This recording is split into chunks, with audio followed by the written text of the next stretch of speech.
इर्द गिर्द तीन तांत्रिक उस गुड़िया पर श्रापित काला जादू की विधि कर रहे थे। तीन तांत्रिकों की आवाज एक साथ गूंज रही थी। मंत्र इतने भयानक, इतने गहरे थे कि जैसे हर श्रापित अंधेरों के आत्मा को आजाद कर रहा हो। तभी हवेली के अंदर चारों तरफ से हर तरह के भूत प्रेत की आत्माएं हवा को चीरते हुए सीधा उस गुड़िया के अंदर घुसने लगी। और जैसे ही आखिरी आत्मा घुसी, गुड़िया की आंख खुल गई और अचानक वो तीन तांत्रिक टुकड़े टुकड़े होकर बिखर गए। तभी गुड़िया उठती है और जोर जोर से हंसने लगती है।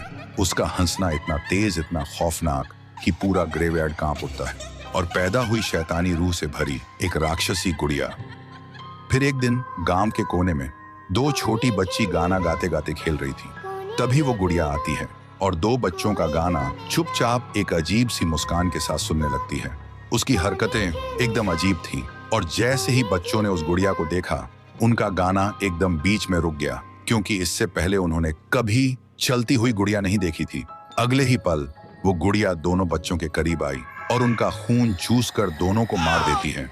फिर एक रात कुछ ऐसा हुआ जो फिर से ढोलकपुर वालों की रातों की नींद हराम हो गया। लाशें फिर से मिलने लगी। हर 2 दिन बाद किसी न किसी के घर के सामने एक कटी हुई लाश पड़ी होती। गांव फिर से कांप उठा। एक दिन सब लोग महाराज के पास पहुंचते हैं और रो रो कर गांव की घटनाओं के बारे में बताते हैं। रात को महाराज 2 सेनापतियों से कहते हैं, जाओ और खोजो इस कांड के पीछे कौन है। लेकिन सुबह सिर्फ उनकी लाशें लौट कर आईं। एक का सिर था ही नहीं, दूसरे के पैर कट चुके थे।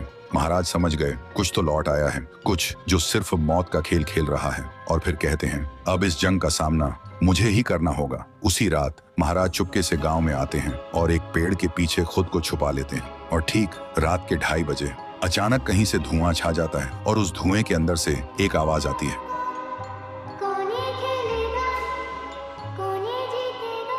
और फिर धुएं के बीच से निकलती है एक गुड़िया, गोल आंखें, एक बेजान सी मुस्कान, लेकिन चेहरा मौत का पैगाम। वो गुड़िया एक घर के गेट तक जाती है और बच्चों जैसा एक गाना गाने लगती है। उसके गाने की आवाज सुनकर एक आदमी बाहर आता है और अगले ही पल वो गुड़िया उसका सिर चबा जाती है। वो आदमी तड़प तड़प के वहीं जमीन पर गिर जाता है। महाराज सब कुछ देखते हैं, उनकी आंखें भर जाती हैं। उन्हें समझ आ जाता है इसके सामने जाना मतलब खुद का अंत लिखना है। अगली सुबह गांव के लोग इकट्ठा होते हैं। महाराज कहते हैं, ये पिछले भूत से भी ज्यादा डरावनी है। इसे सिर्फ वही हरा सकता है जो मौत को पहले ही हरा चुका है। और फिर एक पूर्णिमा की रात सब लोग दिया जलाकर पुकारते हैं, आप वापस आइए, आपके बिना ये गांव जिंदा तो है पर जीने जैसा नहीं। तभी एक आवाज गूंजती है